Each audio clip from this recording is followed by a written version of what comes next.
this video, I'd like to show you how to make schedule in Microsoft project, so that in the lab for scheduling in Microsoft project, and we have another lab for scheduling in Primavera P6, and we want to validate what we do with the hand calculation with the software. So with that, let's open the lesson that we have here in front of you, and the worksheet that we use for this class. So first we focus on MS project, and the project or the problem that we work on is similar to the hand calculation problem for two methods that we work on in this class, which is ADM, arrow diagramming method, and PDM, precedence diagramming method. So with that, let's open the Microsoft project. So now here you have Microsoft project. So you have that one here. So for when you open Microsoft project, you will have the interface that is very similar to Excel spreadsheet, especially on the left side. They have a task name, duration, start date, finish, predecessor, etc. So with that, like we get to the schedule here, use MS project problem 1 to create a project schedule and displays necessary schedule information. So with that, we have activity A, mobilization, 7 days, and non-predecessor. So you can type here mobilization, 7 days. And then you can do the same typing for other activity. If you already have a list in Excel or Microsoft Word, you can simply copy that one to the task name column.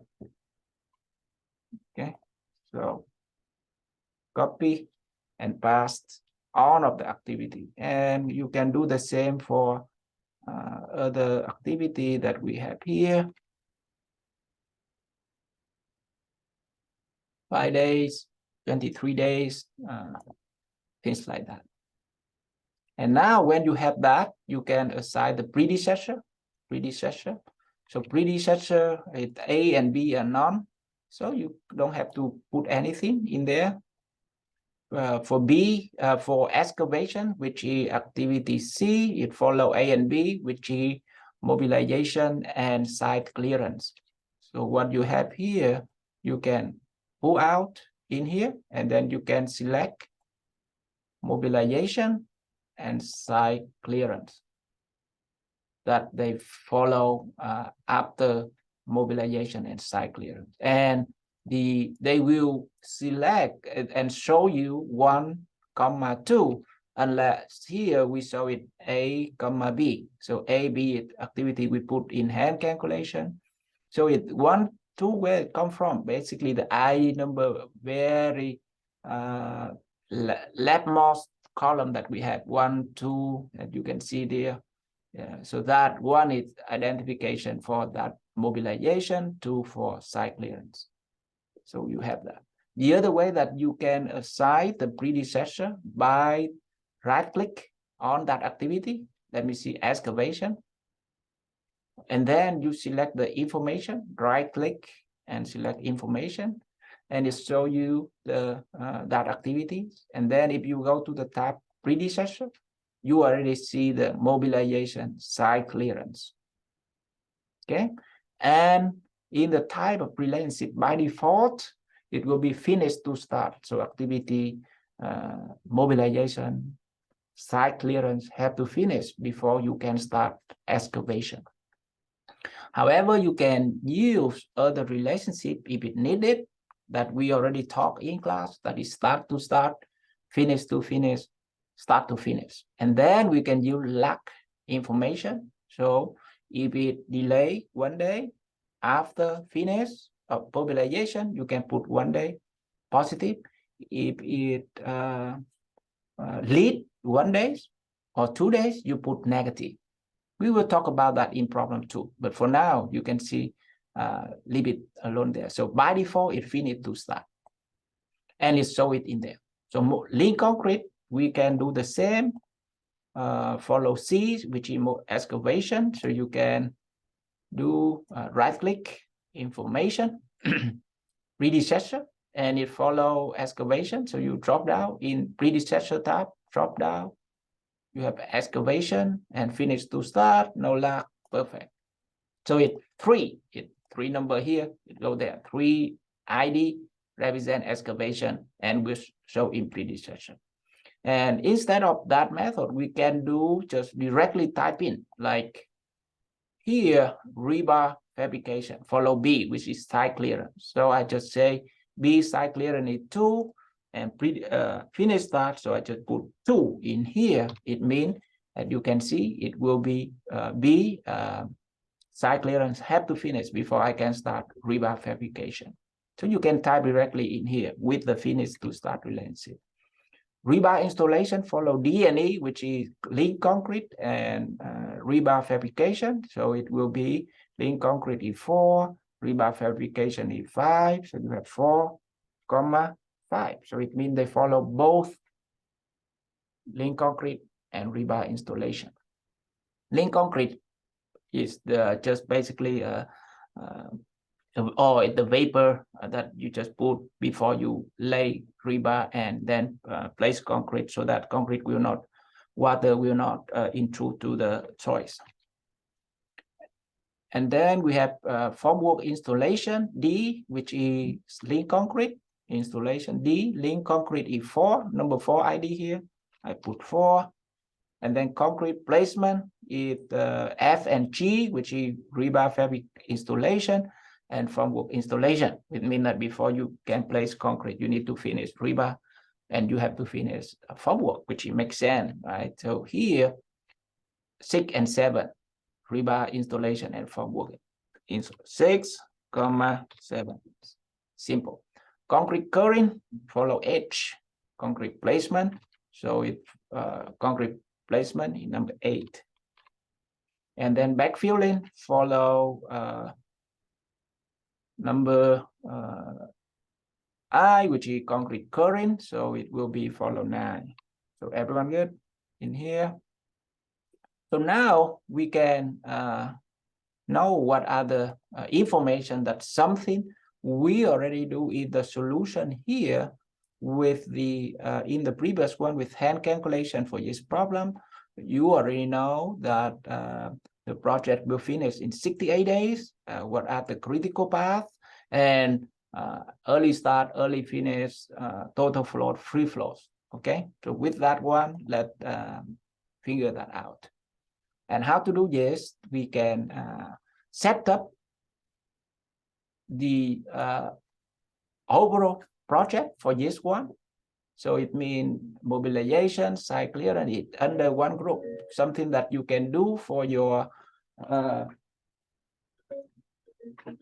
for like work breakdown structure. So you can insert the tasks in here, insert the task by right click on the place that you want to insert tasks, and you see that here, insert.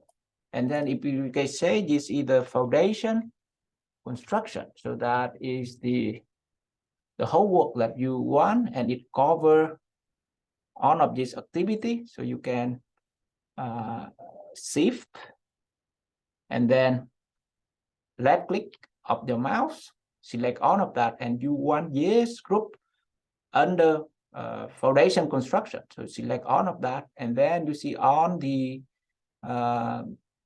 tab here, tasks, resources, report, and you see that top one you have outdent or indent. In this case, you select indent, move on the activity under foundation construction. That in that group, one indent. So if here you select indent, and now as you can see, the project is 68 days, which is exactly 68 days that you have it in this schedule, 68 days. And now how you can find out the total float, free float, etc. before I do that, I just here you can see this is manual. So if you wanted everything automatic calculation, you can select that. And on top, you see that auto schedule, select auto schedule. So that will be automatic. Whatever you adjust, it will be in there. Okay. So now you have that. We want to find out the what is the total float and free float for the activities. So with here, we already find out. Now, what we do is just right click on the column. So you see insert column. I want to find out total float. Just type total float, and in this case, they say total slack. Okay, and that total slack, it will go to there. Similarly, if you want insert column and total slack, and then of course free float is in Microsoft project they call free slack. You see type there, free slack. And of course you can insert early start, early start, early finish, but we don't do that. Then we just forget about that. So early finish, I just hide that column if you don't want to solve, so that you just hide. So you see now the activity here. With that activity, we see the total slack or total float, free float, predecessor, everything. Let's check one activity, rebar fabrication. 10 days total float, 10 day free float. Go to our hand calculation for that rebar fabrication, A, B, C, D, E. Activity E, you see 10 day total float, 10 day free float, or total slack, free slack. So free slack. So with that, you see it's 68 days and all information that we do hand very carefully to get it. And this one, it very simple like that. Of course, if you have more activity, you can do that. In the next video, I will show you how to do with the lead lag factor, the other relationship with the problem in here. And then we wrap up with another video, how to do reporting, formatting in Microsoft project.